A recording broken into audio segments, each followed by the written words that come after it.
Hello everyone and a warm welcome to Manor Park in Surrey, England. Regular viewers to my YouTube channel may remember that I recently did a video here looking at some World War II graffiti that I found had been left by some Canadian soldiers. If you haven't seen that video, do please take a look. It's available on my channel. I said at the time that I would like to come back here to do some more filming because there's a lot of history here, and I thought today I would do something towards that. So this, at this end of the park, which is the north end of the park, still has the old original manor house gateway. Big, impressive gateway there. As you can see, it's got Manor Park on the sign there. And the original gates, you can see, are still here. Big, impressive metal gates. Now, the manor had two lodge houses. The one at the south end no longer stands, but this one, the North Lodge, is still here and occupied. Isn't that a beautiful building?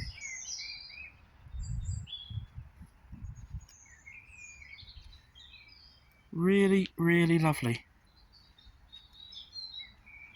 And we'll go down this track, which has a few houses on the right hand side, and then they eventually run out and we go into the park proper.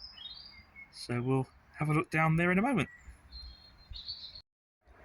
Okay, so we've come no more than about 100 yards or so into the park here, and this is the spot where the present day houses end. And this track was originally the manor house carriage track, and it went from the North Lodge down to the other lodge house at the other end of the park. And as I showed in my previous video, the manor house itself was in here. You can probably just see some old walls there in amongst the trees and the ivy. We'll go and take a closer look. These wonderful old walls, which are Victorian or possibly pre-Victorian, would have been the outer walls of the garden of the manor house. It's quite feasible as well that there would have been other buildings within them, stable yards and that sort of thing, I would imagine. That whole area is now used as tennis courts. Okay, so we've doubled back on ourselves a little bit now so that I can show you this end of the wall. And this is where the old wall comes to an abrupt end. And you can see how beyond it now it's used as tennis courts.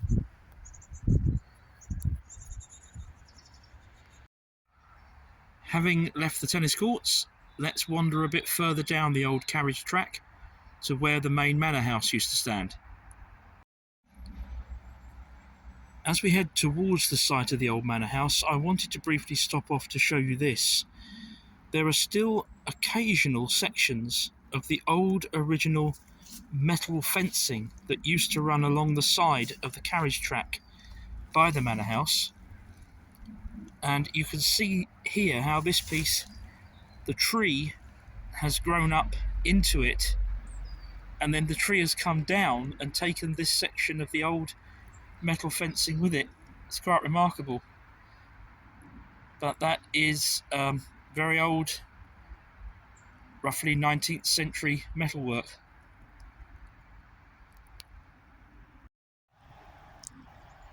Now we've come right on to the very large and very beautiful Manor Park. This is a park where today the wildflowers and the grass are allowed to grow wild throughout much of the spring and summer, and then later on in the season they're harvested. It's really, really lovely sight. But this is what I wanted to show you in this spot. If you notice that tree on the right there, along with that tree line ahead of us, and the trees just across to our right, they form a very square shape.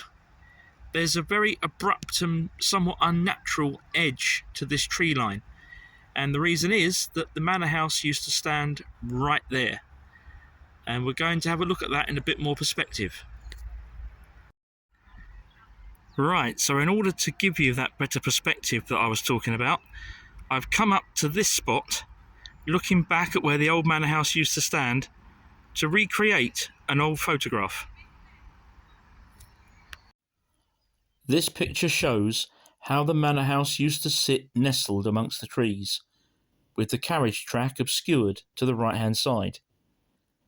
This is exactly the same scene today. Apart from the house being gone, very little has changed, but you can still clearly see where it used to be. After its time as a manor, this whole site was turned into a golf course, with the manor house becoming the clubhouse. Then, during the Battle of Britain in 1940, that clubhouse received direct hits from German bombs, and the golf club found itself unable to reopen after the Second World War. So at that point, the local council took over and turned the site into a public park, which it remains to this day. Now, the road that you can see over there, running past the entrance to the park, was widened in the 1960s. So where you can see those cars parked, that's where the South Lodge used to stand. And when that had to be demolished to make way for the road widening, that spot was turned into a small car park, which again, it still remains today. Again, at the south end of Manor Park, I'm going to recreate another old photograph for you to show you where the South Lodge used to stand. Just as the North Lodge that we saw earlier still sits next to the gate at that end of the estate, so the South Lodge used to do the same at this end. Today, very little has changed. The entrance to the carriage track is still there, and now simply doubles as the access point for the car park as well. So as we begin to bring this video towards a close, we're coming back now along the carriage track from the site of the old South Lodge, looking across the park, through the trees, and towards the site where we were just now, where the old manor house itself used to stand. There's a lot more history to cover on this beautiful site, including its origins as a manor, and also the significant role that it played when the railways came to this area during the Victorian era. The route of the local railway, in fact, was influenced by this manor right down to the present day. So if you'd like to hear any more about any of those stories or anything else, do please leave me a comment. I'd be very happy to come back here and do another film. For now, if you haven't already subscribed to the channel, please do so, and remember also to press the notification bell. I hope you've enjoyed this video. Thank you very much indeed for watching, and bye for now.